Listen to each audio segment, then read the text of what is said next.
우리의 삶은 선택하며 살아가는 것을 보게 되었습니다. 가정에서 주부가 음식을 준비할 때도 어떤 음식을 만들 것인가 항상 선택하면서 고민하고 또 선택을 통해서 요리를 만드는 것을 보게 되었습니다. 우리가 어디를 가고자 할 때도 또 농사를 지어야 할 때도 무엇을 선택할 것인가 이런 선택의 문제를 항상 고민하면서 살아가는 것을 보게 됩니다. 그래서 바른 선택, 좋은 선택은 그의 삶을 윤택하게 하고 복되게 하는 것을 볼 수가 있습니다. 우리 신앙도 선택에 있어서 참 중요하다라고 하는 것을 보게 되었습니다. 오늘 본문은 다윗에 일어난 사건을 말씀해 주고 있습니다. 다윗이 이스라엘 왕이 되고 나서 이스라엘과 언제나 늘 그 고질적인 문제가 무엇인가 하면 블레셋 민족이 이스라엘을 쳐들어오는 일이에요. 이스라엘과 블레셋과의 이 싸움은 끊임없는 싸움이었는데 다윗이 왕이 되고 나서 블레셋을 무찌르고 나라가 안정되어지게 됩니다. 그리고 다윗이 수도를 예루살렘으로 정하고 다윗성을 세우게 되었습니다. 다윗이 왕이 되고 난 뒤 10년이 흘렀습니다. 이제 다윗이 이 이스라엘 나라를 하나님이 다스리는 신정국가로 만들고 싶은 마음이 드는 거예요. 그 일을 하기 위해서 제일 먼저 한 일이 하나님의 법궤를 다윗성으로 옮겨야 되겠다라는 계획을 세우게 되었습니다. 법궤는 광야시대 성막 가운데 지성소에 두었던 하나님 언약궤이기도 하고 하나님의 말씀이 담겨있는 곳이기도 하고 하나님 임재의 장소이기도 합니다. 이 하나님의 언약궤가 블레셋 백성에게 빼앗겼다가 다시 돌아온 이후에 변방에 방치되어 있었던 것이에요. 이 하나님의 법궤가 이스라엘 중심에 있어야 되는데 어디에 있는지 모를 정도로 변방에 안치되어 있는 거예요. 다윗이 생각하기 이제는 안 되겠다 싶어서 이 하나님의 법궤를 다윗성으로 모셔야 되겠다는 생각을 갖게 되었습니다. 오늘 본문에 보니까 그때 법궤가 바알렛 유다에 있었다라고 말씀합니다. 그 바알렛 유다는 다른 이름으로 기랏 여아림이라는 이름으로 불리워지기도 합니다. 그곳에 아비나답의 집에 하나님의 법궤가 보관되어져 있었는데 70년 동안 법궤가 방치되어 있었던 거예요. 사무엘 시대 20년 동안 또 사울 왕 시대 40년, 다윗 왕 10년 동안 약 70년 동안 아비나답의 집에 법궤가 있었다라고 하는 거예요. 그런데 이 아비나답의 집에 있었던 이 법궤가 이제 다윗성을 옮겨오는 그 과정 속에 일어난 사건을 말씀해 주고 있는데 아비나답의 집과 오베데돔의 집에 동일한 법궤를 모셔두었는데 이 법궤를 통해서 한 가정은 저주를 받고 한 가정은 축복을 받았다는 사건을 오늘 본문을 통해서 우리가 보게 되었습니다. 다윗은 70년 동안 방치되어 있던 이 법궤를 수도 예루살렘으로 옮기는 일은 정말 귀한 일이었고 또 아름다운 일이고 하느님 보시기에 선한 일이었어요. 그런데 기가 막힌 일이 생기는 거예요. 법궤를 운반하던 아비나답의 손자가 그만 죽게 되는 겁니다. 다윗이 그 일이 너무 당황스러워서 법궤를 옮기는 일을 중단시키고 임시로 그 법궤를 오베데돔의 집에 맡겼다라고 하는 거예요. 근데 중요한 것은 아비나답의 집에 70년 동안 법궤가 있었고 오베데돔의 집에 3개월을 법궤가 있었는데 3개월 동안 오베데돔의 집에 법궤를 모셨더니 그 가정에는 복이 임하였다라고 말씀해 주고 있습니다. 똑같은 법궤인데 독이라는 하나님의 언약궤인데 그것 때문에 아비나답의 집은 저주를 받았고 오베데돔의 집은 큰 복을 받았다라고 하는 거예요. 그러면 이 아비나답의 집에서 어떤 일이 일어났는가를 생각을 해보자는 겁니다. 다윗은 이 법궤를 옮기는 일에 국가적인 큰 행사를 치르고 있는 거예요. 오늘 1절에 보니까 군사 3만 명을 동원해서 거대한 행사를 치르고 있는 거예요. 또 근산 악당까지 동원해서 하나님 언약궤를 예루살렘으로 옮겨오는 과정을 거치고 있는 겁니다. 그런데 아비나답의 집에서 법궤를 옮겨오는 그 과정에 충격적인 사건이 발생하게 되었습니다. 오늘 보면 3절에 보니까 그들이 하나님의 길을 새 수레에 싣고 살아있는 아비나답의 집에서 나오는데 아비나답의 우사와 아우가 그 새 수레를 모니라 이렇게 말씀해 주고 있습니다. 우사와 아후는 아마 아비나답의 손자나 정순자 정도 될 것이라고 여겨집니다. 아비나답의 아들은 사무엘상 7장 11절에 보면 엘리아살이라고 부르고 있습니다. 아마 그래서 후손들을 칭할 때 손자라고 불렀던 것으로 볼 수가 있습니다. 아무튼 새 수레에 운반하는 것이 문제가 되었음을 보게 됩니다. 새 수레, 하나님의 언약궤를 새 수레에 만들어서 운반한다는 건 인간적으로 정말 좋은 거잖아요. 70년 동안 방치했던 언약궤를 새 수레에 만들어서 옮긴다는 것은 인간적으로 생각해보면 참 잘한 일이고 기특한 일이고 좋은 일이었는데 그 일이 율법에 어긋난 일이었다라고 하는 거예요. 하나님이 언약궤를 옮길 때 정해놓은 규칙에 원칙에 어긋난 일이 되고 말았다는 겁니다. 성경에는 법궤를 운반할 때 어떻게 운반해야 되는가를 성경에 명시해 주었어요. 규정을 정해 놓았는데 민수기 4장 15절에 보니까 전쟁을 떠날 때 아론과 그의 아들들이 성소와 성소의 모든 기구 덮는 일을 마치거든 고아 자손들이 와서 맬 것이니라. 그러나 성물을 만지지 말라. 그들이 죽으리라. 언약궤를 옮길 때는 두 가지의 원칙을 정해놓은 거예요. 새 수레가 아니라 고아 자손들이 어깨에 메고 옮겨야 되고 그리고 그 언약궤를 손으로 만지지 말라라고 하는 거예요. 이 규정을 어긴 결과 어떤 일이 생겼습니까? 오늘 6절 7절에 보니까 그들이 나곤의 타작마당에 이르러서는 소들이 띠므로 우사가 손을 들어 하나님의 궤를 붙들었더니 여호와 하나님이 우사가 잘못함으로 말미암아 진노하사 그를 그곳에서 치시니 그가 거기 하나님의 궤 곁에서 죽으니라. 타작마당을 지날 때에 수레가 또 돌에 걸렸는지 뭐 걸려서 그냥 움직이게 되는 거예요.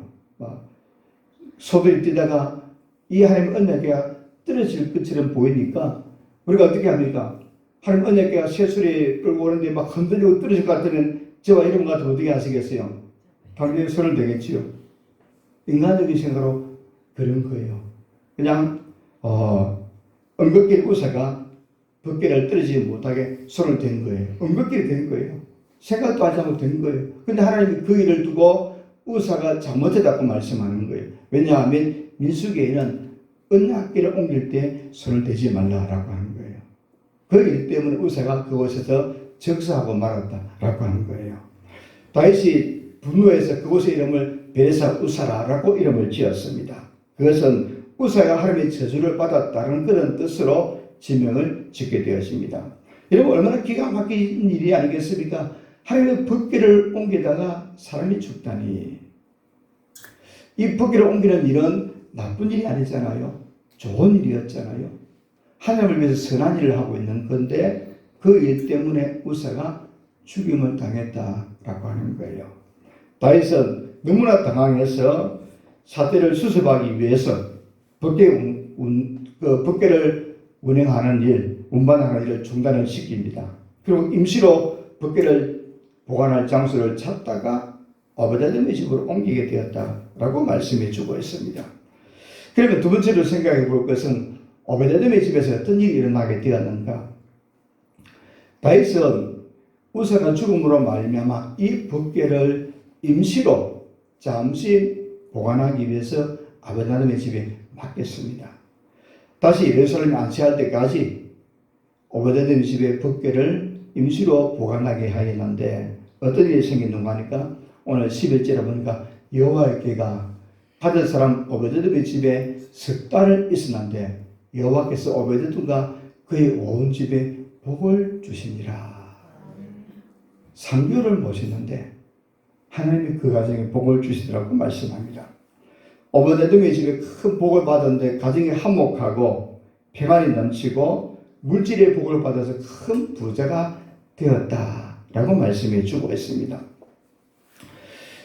유대 역사가 요세푸스는 이렇게 증거를 하는데, 이 오베데돔의 집이 원래 정말 가난한 집이었는데 하나님 언약궤를 3개월 모시는데 큰 부자가 되었다라고 전하고 있습니다. 3개월 만에 어떻게 복을 받은지 모르지만 하나님이 그 가정에 큰 복을 주셔서 가난한 집안이 큰 부자가 되었다라고 하는 거예요. 성경을 잘 살펴보면 오베데돔의 집안의 모든 사람들, 형제들, 아들들, 후손들이 큰 복을 받았는데 그 집안의 자손들이 대대로 하나님 언약궤를 보관하고 지키는 일에 문지기로 봉사하게 되었습니다. 하나님 언약궤를 지키는 성물이 문지기가 되었다라고 하는 거예요. 우리가 문지기 그러면 별볼이 없는 직분 같은데 그 당시는 굉장히 영광스러운 직분이라는 거예요. 역대상 21장 8절에 보니까 이는 다 오베데돔의 자손이라 그러가 그의 아들들과 그의 형제들은 다 능력이 있어 하나님이 오베데돔의 후손들에게 능력을 주셔서 그 직분을 잘하는 자이니 오베데돔에서 난 자가 62명이며 바위 당대에 오베데돔의 자손 62명이 하나님 언약궤를 지키는 문지기로서 성전에서 봉사하는 직분을 감당했다라고 하는 거예요. 오베데돔의 집에 하나님의 복을 주시는데 그 후손은 모두가 능력 있고 자기 직분을 잘 감당하는 사람들이었다라고 하는 거예요. 하나님이 큰 복을 주셨다라고 하는 겁니다. 오베데돔 후손들이 성전에서 봉사하는 일에 한 사람도 허물됨이 없이 자기 직분을 잘 감당하는 사람들이었다라고 말씀해 주고 있습니다. 아비나답의 집은 70년을 복기를 하나님 언약궤를 모셨는데 오베데돔은 3개월을 모셨다라고 하는 겁니다. 단순하게 비교해 보면 약 300배의 차이가 나는데 그 은혜와 복은 역전해상 일어나게 되는 것을 볼 수가 있습니다. 여러분 어떻게 생각하십니까? 오베데돔의 집을 생각해 보면 감사할 것밖에 없잖아요. 하나님 감사합니다. 3개월을 복기를 모시는 이렇게 복을 받으니 감사할 것밖에 없겠죠. 아비나답의 집을 생각해 보면 너무 황당하고 섭섭할 것 아니겠어요? 70년 동안 하나님 언약궤를 자기 집에 모셨는데 그 집은 복을 받는 것이 아니라 손자가 즉사하는 이런 비극을 당했으니 얼마나 섭섭하고 당황스럽겠습니까? 그런데 이 일은 우리가 어떻게 판단할 일이 아니라 하나님이 하신 일이기 때문에 누가 잘했고 누가 잘못했고 판단할 수 없다라고 하는 겁니다. 하나님이 하신 일에 대해서는 하나님이 하신 일을 우리가 받아들이는 것이 귀한 일일 뿐이라는 거예요. 하나님은 하나님의 공의의 원칙에 따라서 복을 주시고 또 심판하기도 한다는 거예요. 하나님의 공의에 따라서 하나님은 공의로운 방법으로 사람은 복 주시기도 하고 또 벌하기도 하고 심판하시기도 하는데 오늘 이 본문에 주는 중요한 교훈은 신앙의 생활을 얼마나 오래 했느냐 얼마나 바르게 했느냐 여기서 차이가 난다는 거예요. 얼마나 오랫동안 예수를 믿는 것보다도 얼마나 바르게 신앙생활하고 있는가가 더 하나님이 귀하게 보신다는 거예요. 신앙의 연수도 참 중요합니다. 오랫동안 예수를 잘 믿는 일이 너무 귀한 일이에요. 그러나 신앙을 바르게 세워가는 일이 더 중요하다라고 하는 거예요. 신앙의 연수보다도 신앙의 내용이 중요하다라고 하는 것을 우리에게 보여주고 있습니다. 우리는 오랫동안 예수를 잘 믿어야 됩니다. 거기에다가 바른 신앙으로 예수를 잘 믿을 때 하나님이 더 놀라운 복을 주시는 것을 보여주고 있습니다. 아마 아비나답의 집은 오랫동안 복기를 모시면서 아마 하나님 언약궤가 자기 집에 있으니까 어쩔 수 없어서 형식적으로 아마 하나님 언약궤를 모시지 않았을까라고 생각을 해보게 되었습니다. 오베데돔의 집은 이 하나님 언약궤를 모셔놓고 마치 하나님이 자기 집에 있는 것처럼 하나님이 자기 집의 주인인 것처럼 감사하고 최선을 다해서 하나님을 섬겼을 거라고 짐작할 수가 있습니다. 하나님께서 이런 오베데돔을 보고 기뻐하시는 거예요. 아비나답의 집은 법궤를 모시면서 형식적으로 우리 집에 있구나. 하나님의 언약궤가 있구나. 오베데돔은 하나님 언약궤를 모셔놓고 하나님이 우리 집에 계시구나. 하나님이 우리 집에 주인으로 와 계시구나. 기쁨으로 전심으로 감사하면서 하나님을 섬겼다는 거예요. 근데 하나님이 이 오베데돔의 집을 보고 얼마나 기뻐하시겠어요. 여러분, 우리는 어느 쪽을 택해야 되겠습니까? 두말할 필요 없이 오베데돔의 집을 택해야 되겠죠. 오베데돔의 집 사람들은 어떻게 벗기를 모시는가? 오늘 본문을 통해서 그들이 지금 어떤 신앙의 사람이었는가를 오늘 주신 말씀을 따라 세 가지로 생각을 해보려고 합니다. 이 하나님의 언약궤는 하나님이 그 가정에 계시다는 거예요. 하나님이 살아 계시다는 것을 상징하는 것이 하나님의 언약궤인데, 이 오베데돔은 하나님이 이 언약궤를 어떻게 모신 가정일까? 어떤 신앙의 가정인가? 세 가지를 말씀해 주고 있는데, 첫 번째는 하나님을 경외하는 가정이라는 거예요. 두 번째는 말씀에 수도하는 가정이었고, 세 번째는 하나님 앞에 헌신하는 가정이었습니다. 여러분, 우리가 오늘 본문의 상황을 한번 다시 돌아가 보면 하나님 언약궤를 그렇게 모셨던 아비나답의 집에서 자손이 죽는 사건이 생겼어요. 그렇다면 이스라엘 백성가운데 누가 언약궤를 모시려고 하겠어요? 저 70년 동안 하나님 언약궤를 모셨던 아비나답의 집에서 벗기를 옮기다가 그 가정에 손자가 죽었다 그러면, 야, 하나님 이 언약궤는 무서워서 안 되겠구나. 언약궤를 모시는 일은 두려운 일이구나. 잘못하다가는 큰일 나겠구나. 이런 것이 거기에 참석한 모든 사람들의 마음일 거예요. 저와 여러분들 그것이 있다면, 아비나답의 집에 70년을 벗기를 모셨는데 그 결과가 손자가 죽었다. 그럼 여러분 어떻게 하시겠어요? 아마 그 언약궤를 누구도 모시고 싶어 마음에 들지 않았을 거예요. 똑같은 마음일 거예요. 그런데 이 오베데돔의 집에서 기꺼이 그 하나님 언약궤를 모시기로 작정했다는 거예요. 오베데돔은 벗개 자신을 바라본 것이 아니라 하나님을 본 거예요.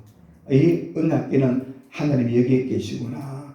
하나님 임재에 계시는 상징이라는 거예요. 하나님이 계시다는 겁니다. 하나님을 우리 집에 모셔야 되겠다. 이런 마음으로 언약궤를 모시게 되었습니다. 아비나답 사람들은 저주를 받은 것이 무슨 문제가 있기 때문이라는 것을 사람들은 알았을 거예요. 그래서 사람들은 생각하기를 이 언약궤를 잘못 모시면 문제가 되겠다는 그런 생각을 가졌는데, 오베데돔의 집은 이 언약궤는 잘 섬기면 하나님을 잘 섬겨야 되겠다. 이런 마음으로 언약궤를 자기 집으로 모셔가게 되는 거예요.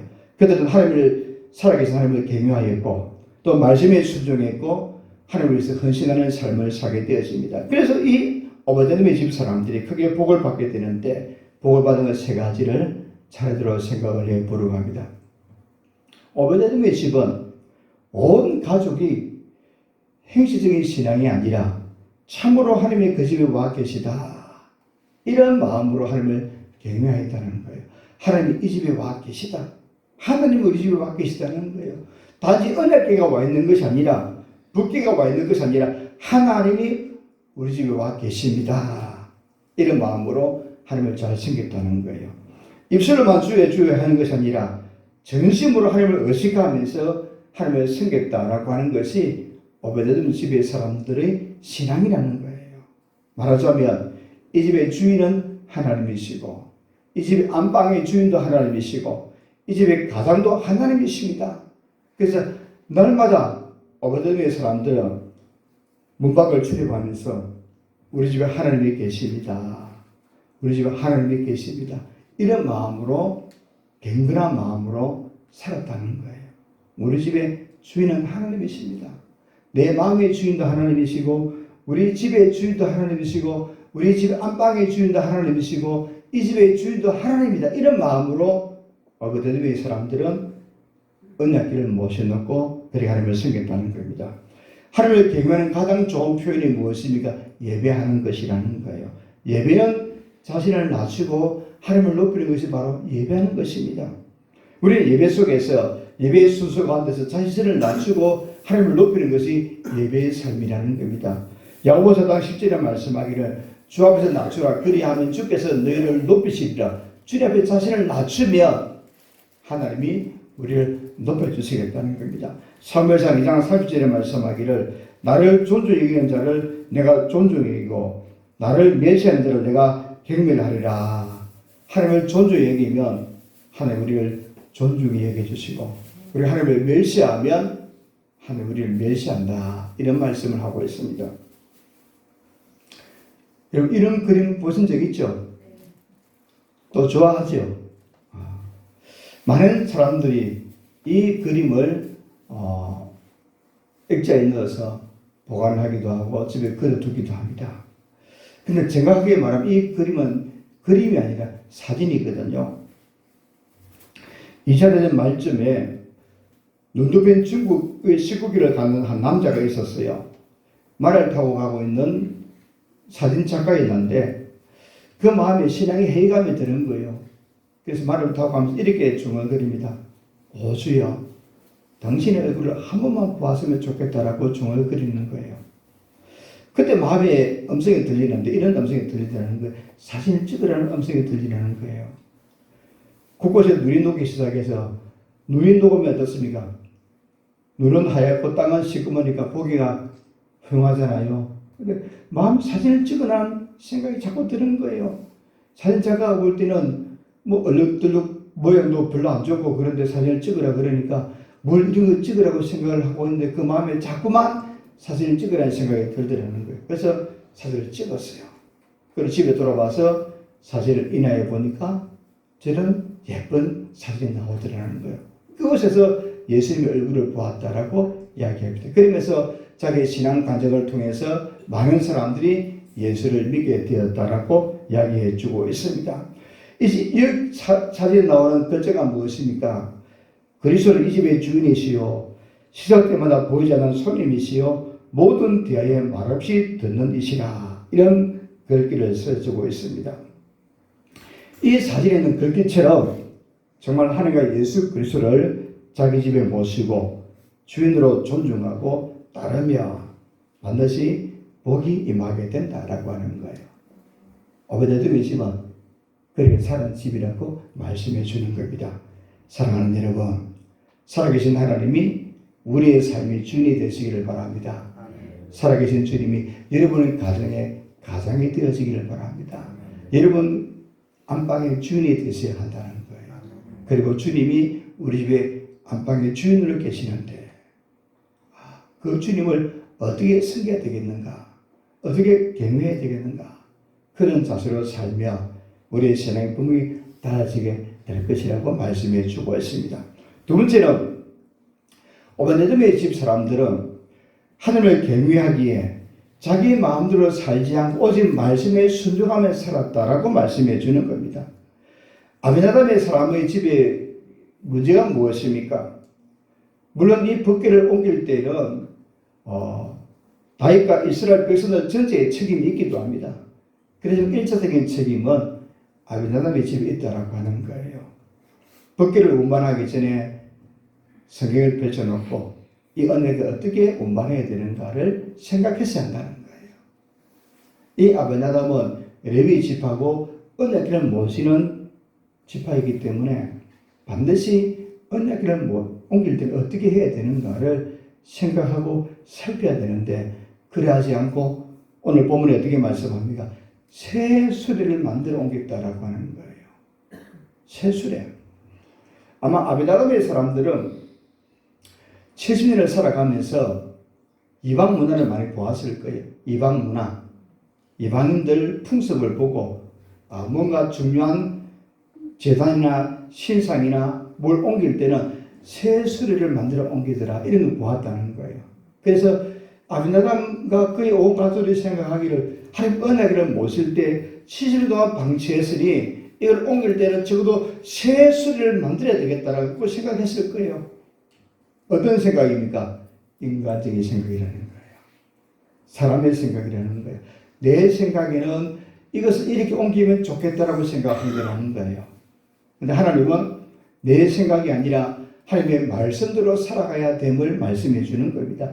아무리 좋아도 내 생각대로가 아니라 하나님의 말씀대로 해야 되는데 이 아비나답의 사람들은 이방 문화에 푹 젖어서 이방 풍습을 따라서 언약궤를 모시려고 하면 적어도 새 수레가 적합하지 않겠는가라고 생각했다는 거예요. 이것이 그들의 삶의 문제였습니다. 여러분 아무리 화려하고 좋아 보여도 하나님의 뜻이 아니면 안 된다는 거예요.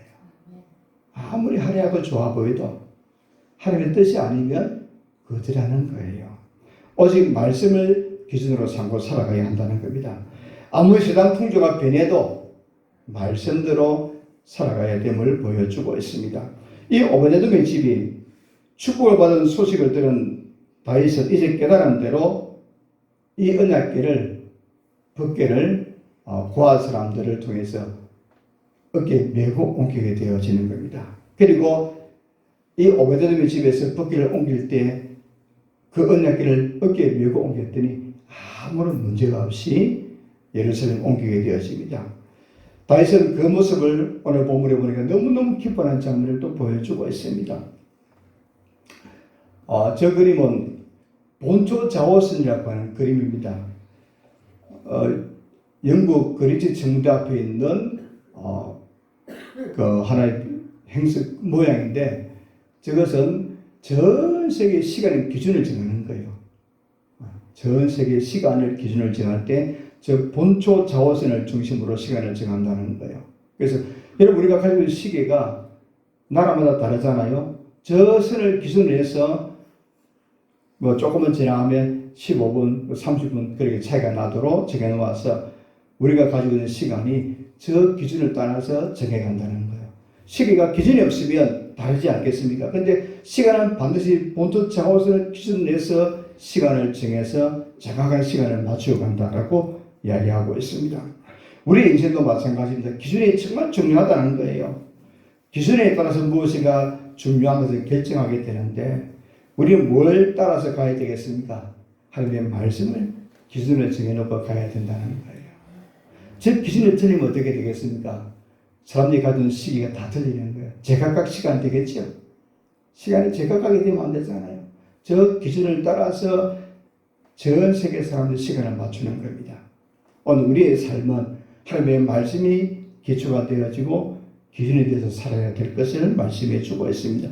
모든 일에 있어서 성경을 기준으로 하여 살면 아무 탈이 없이 또 문제 없이 살게 되고 하나님의 복을 받게 되었습니다. 신명기 28장 1절 2절에 말씀하기를 네가 네 하나님 여호와의 말씀을 삼가 듣고 내가 오늘 내게 명령하는 그의 모든 명령을 지켜 행하며 네 하나님 여호와께서 너를 세계 모든 민족 위에 뛰어나게 하실 것이라.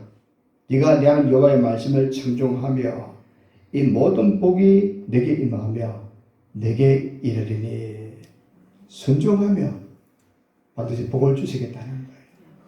하나님의 말씀에 순종하며 하나님이 복을 주신다라고 말씀합니다.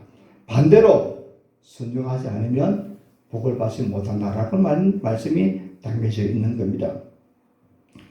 많은 사람들이 하나님의 말씀을 순종하지 못하는 이유가 무엇이겠습니까? 내 생각은 그게 아닌데 여기에 따라서 순종하지 않는 거예요. 내 생각은 그게 아니라는 거예요. 또 하나 세상 사람들이 다르게 말하는데 여기에 따라서 순종하지 못하는 삶을 살아가는 거예요. 여러분 우리가 살아가면서 성경을 펼쳐놓고 읽으면서 내 생각이 이런데라고 하면 안 되는 거예요. 우리가 살아가면서 성경을 읽으면 내 생각하고 세상 사람들이 말하는 거하고 다를 수가 있어요. 충분히 그럴 수 있습니다. 그러나 성경이 그렇다라고 하면 거기에 따라가는 것이 바람직한 삶이라는 거예요. 우리 모두가 하나님의 말씀의 기준에 따라서 살아가는 그런 저와 여러분이 되어야 됩니다. 내 생각에 들어있게 되어지면 무조건 이것은 양다리에 걸치는 신앙이다 라고 생각하면 되는 거예요. 이스라엘 백성들이 하나님도 섬기고 바알도 섬겼어요. 그게 양다리 신앙이거든요.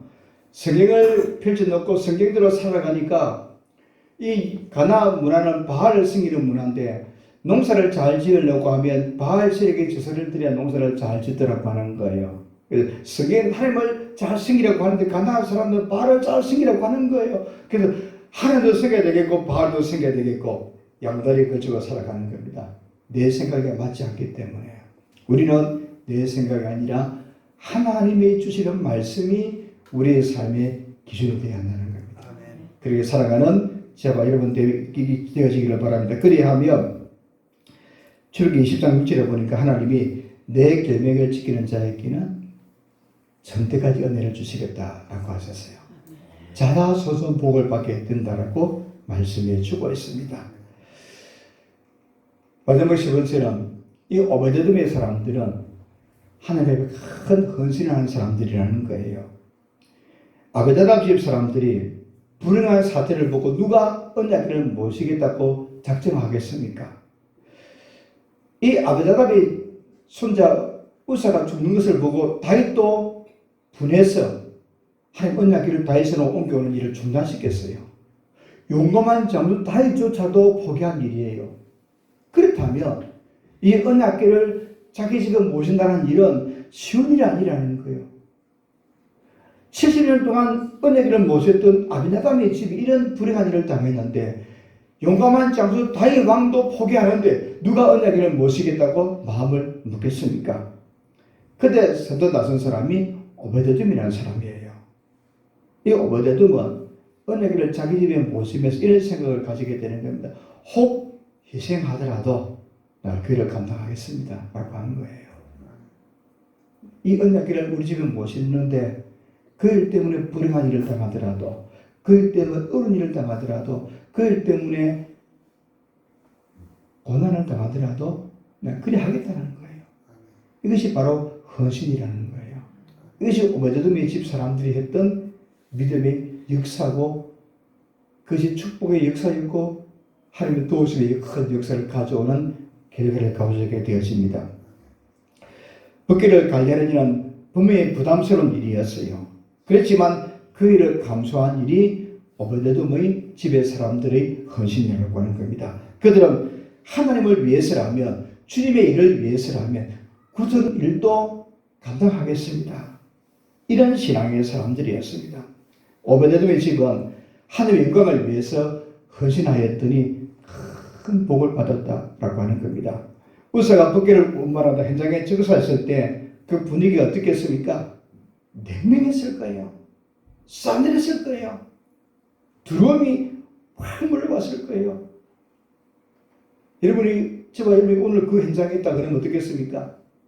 하나님 언약궤를 모셔오는데 사람이 죽었다는 거예요.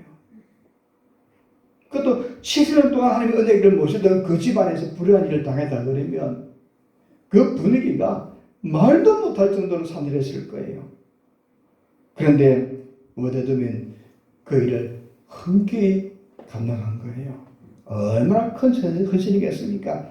오늘 보면 9절 10절에 보니까 다윗이 그날에 여호와를 두려워하여 이르되 여호와의 귀가 어찌 내게로 오리요 하고 다윗이 여호와의 귀를 옮겨 다윗은 자기에게로 메어 가기를 즐겨하지 아니하고 가드 사람 오베데돔의 집으로 메어 간지라 이렇게 말씀하고 있습니다. 우리는 하나님의 자녀들입니다. 예수 그리스도의 십자가의 보혈로 구원받은 주님의 백성들입니다. 그렇다면 고난도 감당해야 한다는 겁니다. 로마서 8장 17절 18절에 보니까 이렇게 말합니다. 자녀이면 또한 상속자 곧 하나님의 상속자요 그리스도와 함께한 상속자니 우리가 그와 함께 영광을 받기 위하여 고난도 함께 받아야 할 것이니라 생각하건대 현재의 고난은 장차 우리에게 나타날 영광과 비교할 수 없도다 라고 말씀해 주고 있습니다. 하나님을 잘 섬기는 개인과 가정은 하나님의 축복을 받고 저 영원한 영생 하나님의 나라에 넉넉히 들어가기 때문에 약속의 말씀을 주고 있습니다. 오늘 본문을 통해서 아비나담의 집과 오베데돔의 집을 한번 비교해 보시기를 바랍니다. 얼마나 차이가 나는지 그 차이가 무엇인가 바로 신앙의 차이였다라고 하는 겁니다. 아비나담의 집은 행식적인 신앙의 사람이었어요. 오랫동안 하나님 언약궤를 모시면서 자기 집에 있는 동 마는 동 하나님이 계시는지 안 계시는지 모를 정도로 그냥 우리 집에 언약궤가 있구나 라고 생각을 했어요. 그런데 오베데돔의 집은 하나님 우리 집에 계십니다. 하나님 우리 가정의 주인이십니다. 하나님이 내 삶의 주인입니다. 출입하면서 하나님을 경외하는 마음으로 말씀에 순종하는 마음으로 큰 헌신한 마음으로 살아갔더니 하나님이 그 가정에 큰 복을 주셨습니다. 사랑하는 여러분, 오늘 저와 여러분 우리가 다시 한번 이 아침을 선택해야 됩니다. 우리가 살아가면서 신앙의 연수도 중요합니다. 그 무시할 수 없는 일입니다. 소중한 일입니다. 몇 대를 이어서 예수를 잘 믿는 것은 정말 복입니다. 제 주변에도 목사님 가정에 보면 3대, 4대 예수를 잘 믿는 가정들 정말 복된 가정이에요. 그것도 중요하지만 우리가 하나님을 정말 잘 경외하는 것, 말씀을 순종하는 것, 헌신하는 것 더 중요한 겁니다. 그래서 오베데도의 집과 같이 하나님을 잘 섬김으로 또 하나님을 잘 경외함으로 또 헌신함으로 주의 큰 복을 받는 우리 모두가 되기를 주님의 이름으로 축복합니다.